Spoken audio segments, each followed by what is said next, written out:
Bismillahirrahmanirrahim. Assalamualaikum warahmatullahi wabarakatuh. Waalaikumsalam warahmatullahi wabarakatuh. Alhamdulillahirrahmanirrahim. Baiklah, Bapak-bapak dan sahabat-sahabat semua yang alhamdulillah telah hadir pada acara pada hari ini dan rangka acara Bidsa Nabi dan Isra Mi'raj ya. Baiklah, tanpa memperpanjang mukadimah, marilah kita mulai acara pada malam hari ini dan melafazkan salawat dengan Fatihah. Allahumma sholli ala Muhammad wa ali Muhammad. Allahumma sholli ala Muhammad wa ali Muhammad. Allahumma sholli ala Muhammad wa ali Muhammad.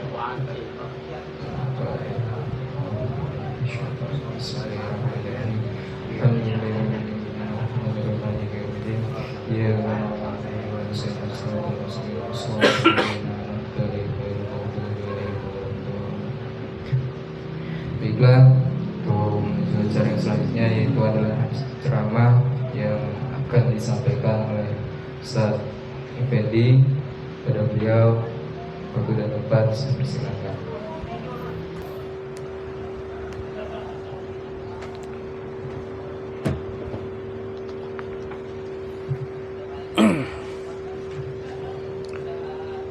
A'udzu billahi minasyaitonir rajim. Innallaha wa malaikatahu yusholluna 'alan nabi. Ya ayyuhalladzina amanu shallu 'alaihi wa sallimu taslima. Allahumma shalli 'ala Muhammad wa ali Muhammad. Allahumma shalli 'ala Muhammad wa ali Muhammad. Allahumma shalli 'ala Muhammad wa ali Muhammad wa ajil farjahu. Nahmadu liman qala fi kitabil karim. A'udzu billahi minasyaitonir rajim. Subhanalladzi asra bi 'abdihi lailan minal masjidil harami ilal masjidil aqsal ladzi barakna haulahu linuriyahu min ayatina innahu was-sami'ul basir. Wa qala aidan qul hadhi sabili atu ilallah ala basiratin ana wa man ittaba'ani wa subhanallahi wa ma ana minal musyrikin. Wa nusalli wa nusallim ala sayyidil anbiya'i wal mursalin habibina wa habibi ilahil alamin alladhi summiya fis sama'i bi Ahmad wa fil ardi bi Abil Qasimil Mustafa Muhammad sallallahu alaihi wa alihi wa ala ahli baiti tayyibin at-tahirin al-hudatil mahdiyyin siyama baqiyatillahi fil ardi wa man tabi'ahum bi ihsanin ila qiyami yaumiddin. As'adallahu ayyamana wa ayyamakum bi'adamil aid mab'asi Rasulillah sallallahu alaihi wa alihi.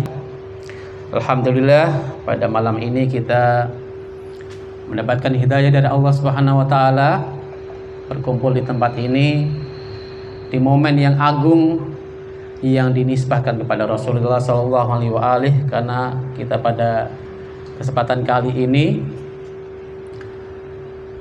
memperingati hari besar, hari agung yang pernah dianugerahkan oleh Allah Subhanahu wa taala kepada baginda Nabi Muhammad sallallahu alaihi wa alihi, yaitu Isra Mi'raj. Salah satu mukjizat dari Allah Subhanahu wa taala sebagai bukti keagungan kenabian Nabi Muhammad sallallahu alaihi wa alihi. Meskipun malam ini tidak tepat pada tanggal yang disepakati oleh mayoritas ulama, yaitu tanggal 27 Rajab sebagai hari Isra Mi'raj Nabi Muhammad sallallahu alaihi wa alihi, yaitu Rasulullah sallallahu alaihi wasallam diperangkatkan oleh Allah Subhanahu wa taala, dijalankan dari Masjidil Haram. Ya, meskipun nanti dalam riwayat, dalam tafsir itu yang dimaksud dengan minal Masjidil Haram ini bukan dari Masjidil Haram yang sekarang ini di dekat Ka'bah, itu bukan. Ada yang menyatakan bahwa yang dimaksud dari minal Masjidil Haram ini adalah dari Mekah, di mana beliau saat itu bermukim, hidup di Mekah. Atau juga yang menyatakan secara lebih spesifik diperangkatkan dari salah satu rumah kerabat beliau bernama Ummu Hani, yaitu salah satu dari putri Abi Thalib ya. Rasulullah Shallallahu Alaihi Wasallam diberangkatkan oleh Allah Subhanahu Wa Taala dalam rangka Isra minal Masjidil Haram ilal Masjidil Aqsa ya. Kalau kita melihat sejarah juga bahwa rute Nabi Muhammad terlebih dahulu beliau dibawa ke Madinah ya. Madinah singgah setelah itu di Masjid Kufah yang ada di Irak sekarang ini. Jadi Masjid Kufah ini masjid yang memiliki umur ribuan tahun ya. Masjidnya bukan bangunannya ya. Masjid sebagai masjid itu dulu tidak seperti ini ya. Masjidil Aqsa juga dulunya tidak seperti ini. Setelah dari Masjid Kufah dipergatkan ke Mesir, tempat munajatnya Nabi Musa ya.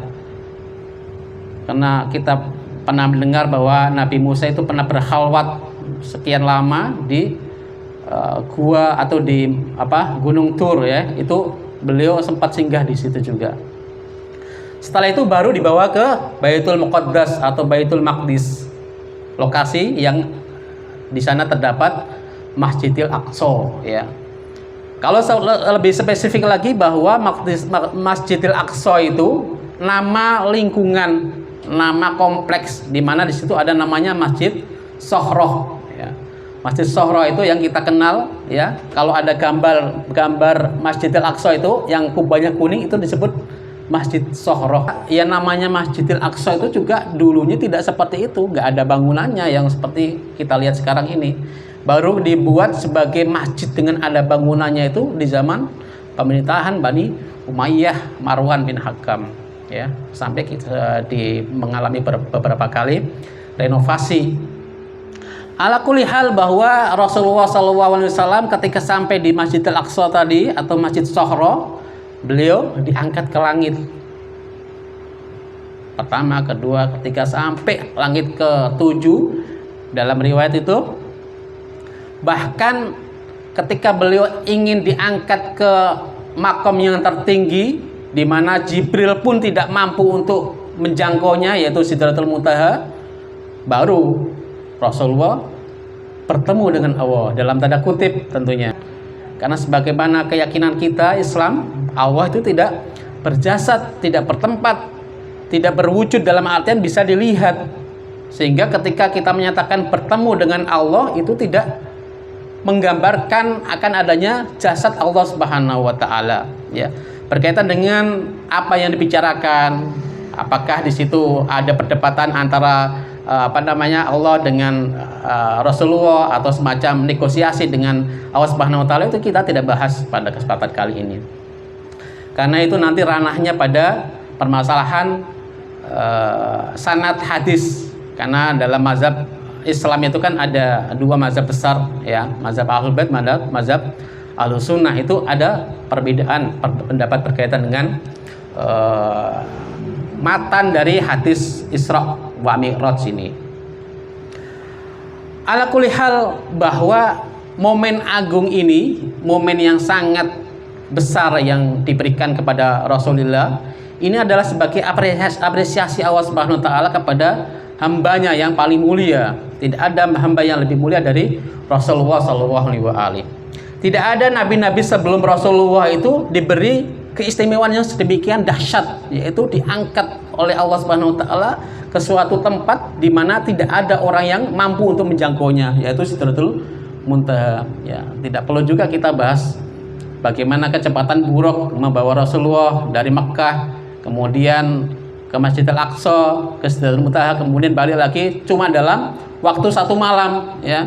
Zaman sekarang aja orang masih belum bisa menalar bagaimana caranya, pakai kecepatan apa, apalagi zaman itu. Makanya ketika Nabi Muhammad SAW menceritakan kisah ini kepada orang yang hadir saat itu, yang hidup bersama beliau, tidak semua langsung percaya. Hanya orang-orang yang memiliki keimanan yang luar biasa yang percaya dengan apa yang disampaikan oleh Rasulullah SAW. Namun ternyata ikhwani yang dirahmati Allah Subhanahu wa taala, ada peristiwa yang lebih agung dari Isra Mi'raj, dari Lailatul Qadar dari semua perayaan-perayaan yang ada dalam Islam. Idul Qadir, Idul Fitri, Idul Adha, ini masih kalah kecil dibanding satu peristiwa yang pernah dialami oleh Rasulullah SAW, yang ternyata sebagian dari kita mungkin lupa karena tidak sering dikenang, tidak sering diperingati.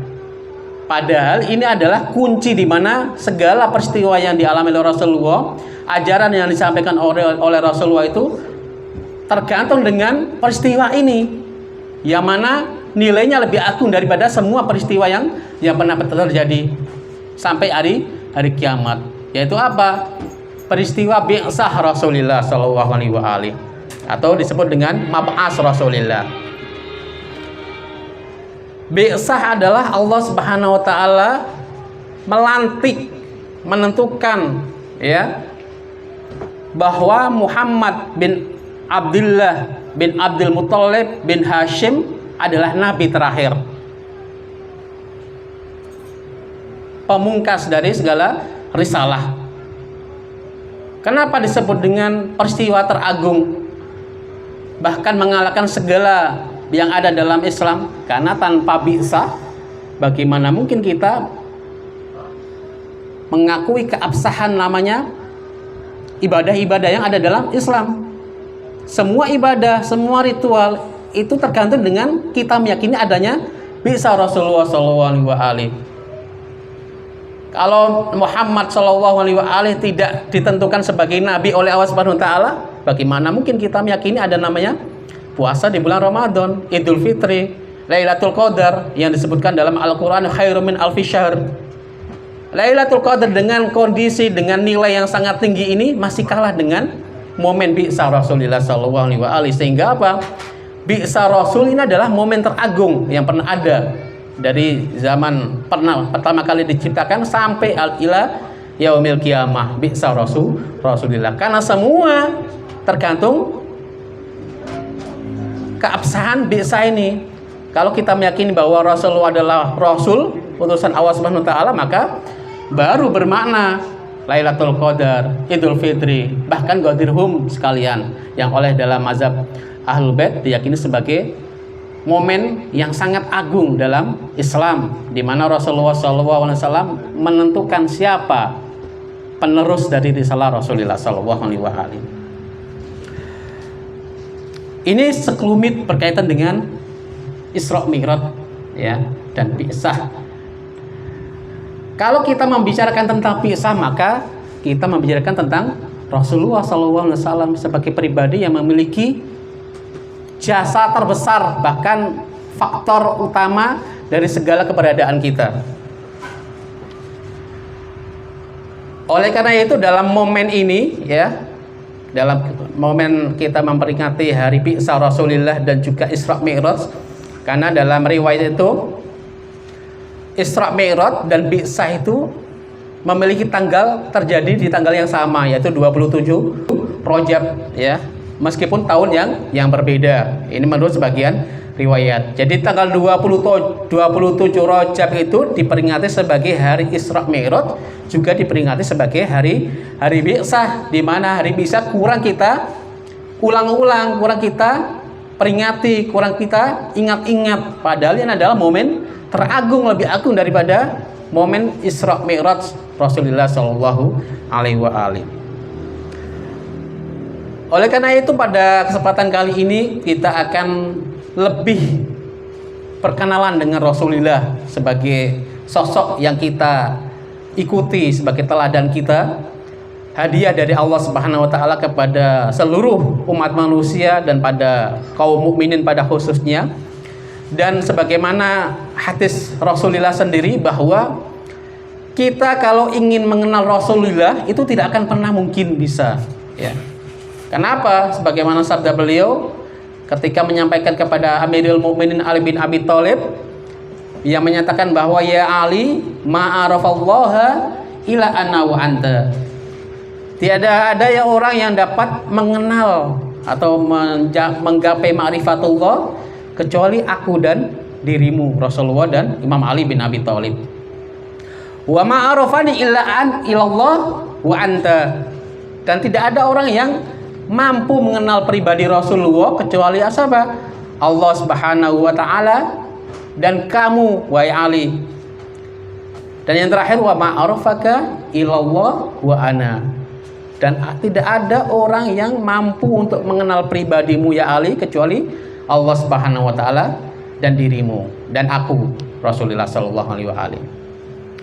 Oleh karena itu kalau kita ingin berkenalan dengan Rasulullah, maka kalau tidak dari ayat Al-Qur'an sebagai wahyu Allah Subhanahu wa taala, ya dari keterangan yang disampaikan oleh Imam Ali bin Abi Thalib dari keluarga beliau yang terdekat, di mana mereka adalah manusia-manusia yang setiap hari raga dan jiwanya bersama Rasulullah Shallallahu Alaihi Wasallam. Ya, karena keterbatasan waktu kita ambil salah satunya, dan ini insya Allah cukup untuk kita lebih mendalami berkaitan dengan pribadi Rasulullah Shallallahu Alaihi Wasallam. Dalam Al-Quran terdapat satu surat di mana di dalamnya menyebutkan berkaitan dengan pribadi Rasulullah Shallallahu Alaihi Wasallam. Ada 10 poin, atau 14 poin, di mana dalam penggalan ayat ini yang nanti akan saya bacakan itu 10 poin berkaitan dengan pribadi Rasulullah SAW dan 4 poin berkaitan dengan umat Rasulullah, terkhusus kepada orang-orang yang mengimani risalah Rasulullah SAW. Insya Allah tidak panjang kita menggalinya, karena kita hanya pertabarukan dari ayat yang berkaitan dengan Rasulullah SAW.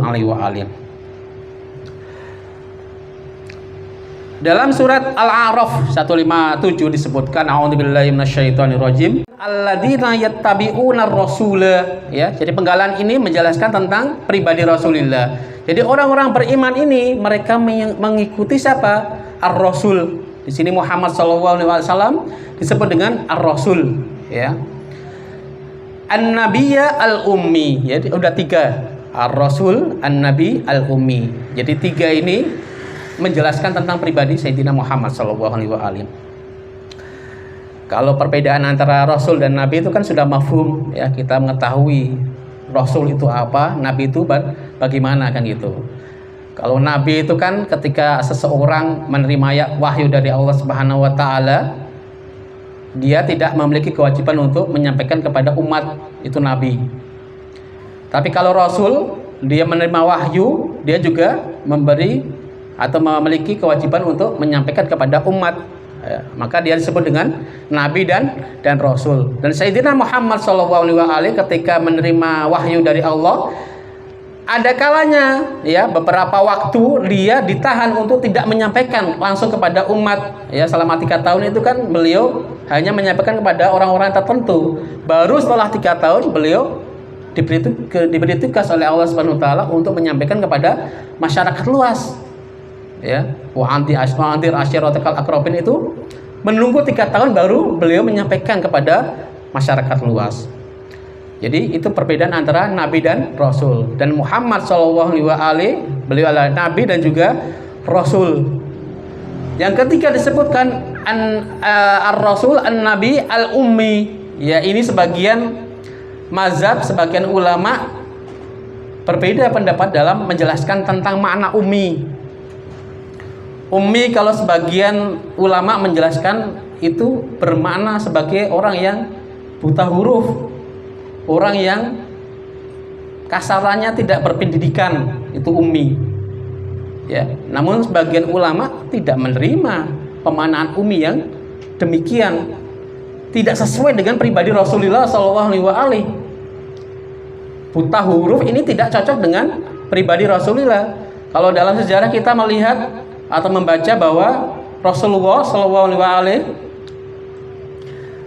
mengirimkan berpuluh surat kepada para raja dan kaisar di zaman itu, ya. Mungkin saja tidak ditulis oleh Rasulullah, katakanlah ada orang yang menjaga seperti itu, tapi kan Rasulullah pasti mengecek dan dia memahami. Ketika dia ada kekeliruan dalam penulisan, dia pasti menegur, kan gitu. Karena ini masalahnya berkaitan dengan dakwah Nabi kepada para pembesar saat itu. Dan ini kalau ada kesalahan satu kata pun itu fatal akibatnya. Sehingga apa? Tidak sesuai dengan sangkaan bahwa Nabi ini tidak berpendidikan, buta huruf, tidak bisa membaca. Lalu apa? Para ulama sebagian menyatakan dengan menolak pendapat demikian, memberikan makna bahwa ummi di sini adalah tidak pernah belajar kepada siapapun selain Allah Subhanahu wa taala. Karena yang menjadi guru Rasulullah adalah Allah Subhanahu wa taala. Tidak pernah memang Rasulullah bertemu orang kemudian meminta diajari, itu memang iya benar. Tapi bukan berarti dia buta huruf, bukan berarti dia tidak berpendidikan. Bahkan yang mengajari langsung adalah Allah Subhanahu wa taala.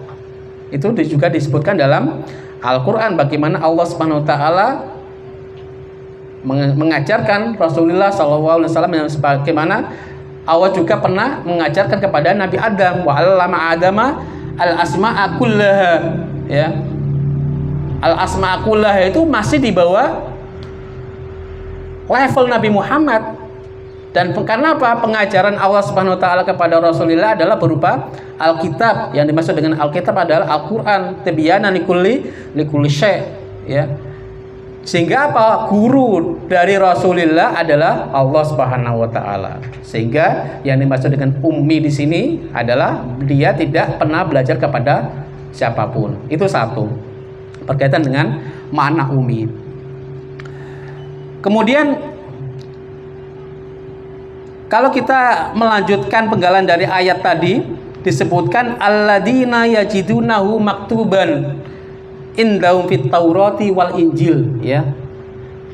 3 sifat tadi, ar-rasul, an-nabi, al-ummi, alladzi maktub, ya, tertulis dalam apa? Kitab Taurat dan Injil.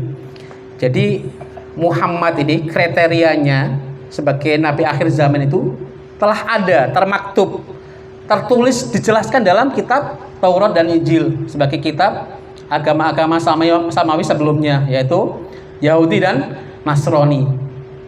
Mereka jelas-jelas mengetahui bahwa ada seseorang yang akan datang dengan kriteria-kriteria tertentu.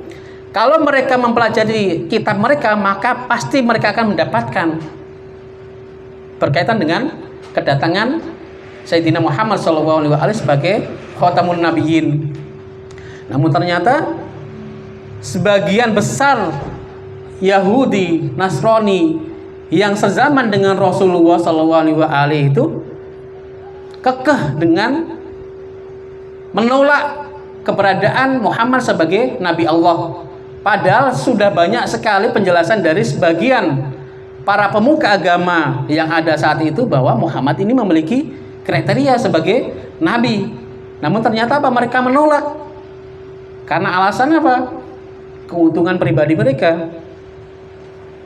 Khususnya dari kalangan Yahudi, karena mereka merasa bahwa selama ini para nabi itu berasal dari Bani Israel, Bani Ishak, Ishak bin Ibrahim, kan itu.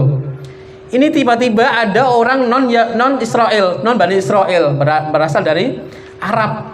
Mereka seakan-akan dihinakan, harga diri mereka tidak rela untuk dikorbankan untuk menerima Muhammad sebagai utusan Allah, sebagai bahkan menjadi nabi terakhir, pamungkas dari para rasul. Ini mereka menolaknya atas dasar kekerasan hati mereka, bukan atas dasar mereka belum meyakini bahwa Muhammad sebagai utusan Allah Subhanahu wa taala. Bahkan dalam Al-Qur'an itu disebutkan saking keras kepalanya mereka itu, padahal mereka sudah mengetahui bahwa Muhammad Shallallahu Alaihi Wasallam adalah nabi terakhir. Dalam ayat Al-Quran disebutkan ya'rifunahu kama ya'rifuna abna'ahum. Jadi mereka meyakini atau mengetahui bahwa Muhammad sebagai utusan terakhir Allah itu sebagaimana jelasnya ketika mereka mengenali anak-anak mereka. Misal kita punya anak ini, 2 anak, Hasan dan Husain misalnya, atau Agus dan Bambang, ya kan? Kita paling tidak secara global, ya meskipun tidak tahu detail jiwa dan raganya, mengetahui bahwa Hasan adalah ini, Bambang Husain juga yang ini kan gitu. Saking jelasnya para Yahudi saat itu bahwa Muhammad adalah nabi, sebagaimana mereka mengetahui bahwa mereka punya anak, itu mereka menolak karena merasa rugi ketika dia harus menerima Muhammad sebagai utusan Allah Subhanahu wa taala. Mereka menganggap ini adalah sebuah penistaan kepada diri mereka karena mereka menganggap sebagai orang-orang pilihan Allah. Bani Israel, ribuan nabi itu berasal dari Bani Israel. Tiba-tiba ada orang non Bani Israel menjadi nabi. Mau ditaruh di mana muka kita? Ibaratnya kan seperti itu. Poin bahwa Nabi Muhammad kriterianya telah disebutkan dalam kitab samawi, yaitu Taurat dan Injil. Namun ternyata tidak banyak orang yang mengimani Muhammad sebagai nabi terakhir yang diutus oleh Allah Subhanahu wa taala. Kemudian dalam lanjutan ayat tersebut, ya'muruhum bil ma'ruf. Allah Subhanahu wa taala mengutus Rasulullah sallallahu alaihi wasallam dengan tugas apa? Memerintahkan orang-orang yang beriman khususnya untuk menjalankan hal-hal yang ma'ruf, hal-hal yang diridhai oleh Allah Subhanahu wa taala. Jadi untuk melakukan kehidupan ini ada standar. Dalam kehidupan ini ada standarnya. Mana hal yang diperbolehkan, mana hal yang tidak diperbolehkan. Tidak bisa kita merangkai-rangkai sendiri. Menurut saya ini baik buat saya, maka saya lakukan. Ini menguntungkan saya, maka saya lakukan. Ini merugikan saya, maka saya tidak lakukan. Tidak selamanya seperti itu. Ada aturan-aturan yang memang Allah Subhanahu wa taala telah jelaskan melalui Rasulullah sallallahu alaihi wasallam, sehingga apa? Beliau menyuruh pada umatnya, lakukanlah hal-hal yang baik menurut Allah Subhanahu wa taala, sehingga apa? Kalian tidak jauh dari Allah Subhanahu wa taala. Bukankah itu misi dari Rasulullah sallallahu alaihi wasallam? Bahkan ditegaskan dalam ayat berikutnya, wa yanhahum 'anil munkar. Makanya dalam istilah Islam itu, hasanah Islamiyah, kita mengenal dengan istilah amar ma'ruf nahi munkar, ya. Kalau versi panjangnya itu al-amru bil ma'ruf wan nahyu 'anil munkar. Itu satu paket.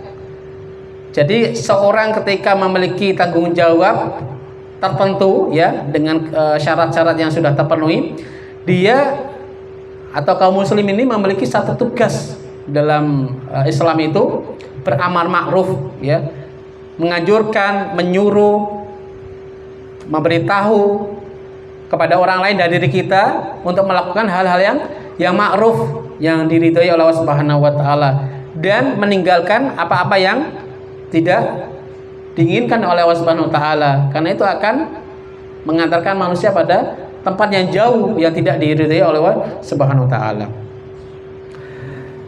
Kemudian poin yang terakhir,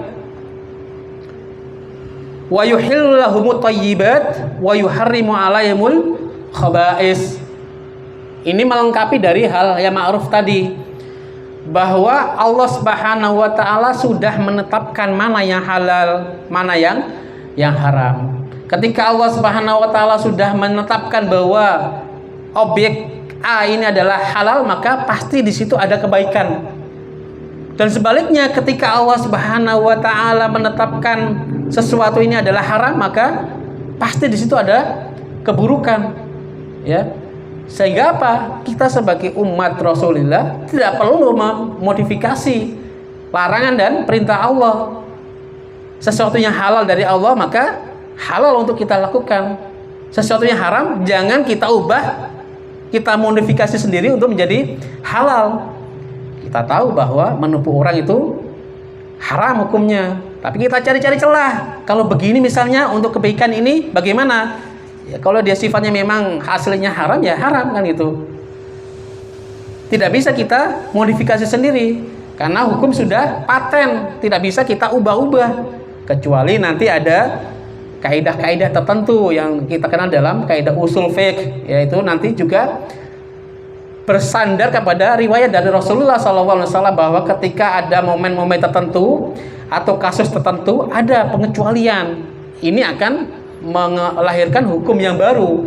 Ini bukan modifikasi, tapi memang juga bagian dari ajaran Rasulullah Shallallahu Alaihi Wasallam. Dan itu yang bisa menggali adalah para ulama, para mujtahid yang kita dalam mazhab Ahlus Sunnah maupun Ahlul Bait, ada orang-orang mujtahid yang mana mereka memang mendalami agama Rasulullah sampai tuntas sehingga mereka bisa mengeluarkan sebuah hukum, merumuskan sebuah hukum dari ayat Al-Quran, dari hadis, dari sumber-sumber lainnya, sehingga muncullah produk disebut dengan hukum fikih yang kita kenal dalam Islam juga dengan sebutan syariat, ya. Makanya syariat ini sebenarnya kalau menurut sebagian ulama kita itu puncak daripada misi Rasulullah, ya. Akidah, filsafat, mantek, ulumul Quran dan sebagainya dalam rangka untuk apa? Mengetahui risalah Rasulullah SAW. Dan ujungnya adalah apa? Kita bisa melakukan sesuatu sebagaimana yang diinginkan oleh Allah Subhanahu wa taala, kan gitu. Dan keinginan Allah ini tidak akan pernah bisa bercampur atau berdamai dengan larangan Allah Subhanahu wa taala. Makanya ada dipisahkan hal-hal yang haram, ya hal-hal yang halal dan yang haram. Dan inilah disebut dengan syariat.